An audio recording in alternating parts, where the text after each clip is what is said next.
ఇంట్లో హాల్లో అందరూ అలా కూర్చొని ఉంటారు. ఇంతలో ముకుంద అయితే రేవతితో ఇలా అంటూ ఉంటుంది. ఏంటి అత్తయ్య, మా ఇద్దరికే ముహూర్తాలు కుదరడం ఏంటి, వాళ్ళిద్దరికీ కుదరకపోవడం ఏంటి, ఇది ఎక్కడో తేడాగా ఉంది అత్తయ్య అని చెప్పి అంటూ ఉంటుంది. ఆ మాటలు కృష్ణ అయితే ఇలా అంటూ ఉంటుంది. మీ ఇద్దరికీ కలిసే కాబట్టే కదా మీకు ముహూర్తం పెట్టారు, అయినా ఇప్పుడు మా ఊసు మీకెందుకు, మీరు ఫస్ట్ నైట్ జరుపుకోండి అని చెప్పి కృష్ణ అంటూ ఉంటుంది. అది విని మురారి కూడా అవును కృష్ణ, అలా ఎలా జరుగుతుంది అని చెప్పి వాళ్ళైతే మళ్ళీ వేరొక పంతులు గారిని పిలిపిస్తారు. వేరొక పంతులు గారిని పిలిపించి మళ్ళీ ముహూర్తాలు అయితే పెట్టిస్తారు. పెట్టించగానే ఇద్దరు జంటలకి కూడా శోభనం కుదురుతుంది. శోభనం ముహూర్తం కుదిరాక ఇక ఇద్దరు జంటలకి శోభనం ముహూర్తం ఖాయం పెడతారు.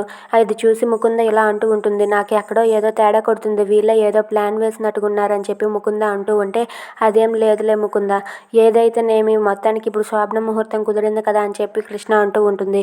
ఆ మాటలకు ముకుంద అయితే ఇప్పుడు నేనేం చేయాలని చెప్పి కంగారు పడుతూ ఉంటుంది. ఇంతలో కృష్ణ అయితే తన మనసులో ఇలా అనుకుంటూ ఉంటుంది.